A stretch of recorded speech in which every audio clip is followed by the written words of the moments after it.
pourquoi l'ONU signe tous ces documents officiels actuellement en 2001 ou 2002 maintenant.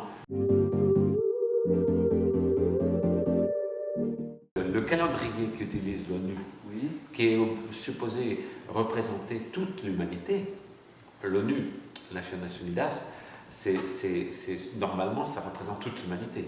Or sur la Terre il y a 1,5 milliard de chrétiens sur 6 milliards d'humains, c'est-à-dire c'est très peu, il y a à peu près 25% de chrétiens. Et pourtant le calendrier officiel de l'ONU, c'est le calendrier chrétien. Ça, c'est pour moi révélateur. Alors moi, j'avais proposé la création, l'adoption par l'ONU d'un calendrier neutre. Parce que pourquoi ils ne prennent pas un calendrier musulman? Pourquoi ils ne prennent pas un calendrier juif, bouddhiste?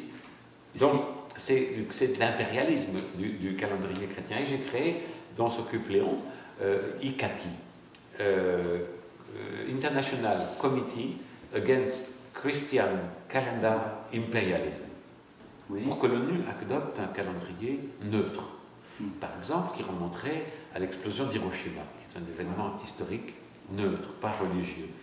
Ça va bien, ça tombe bien, c'est le calendrier israélien aussi, mais ça peut être aussi la création de l'ONU, pourquoi pas.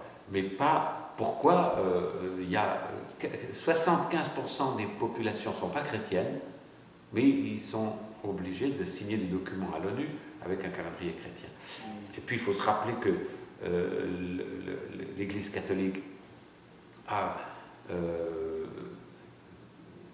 accepté, encouragé l'esclavage, en disant que les Noirs n'avaient pas d'âme.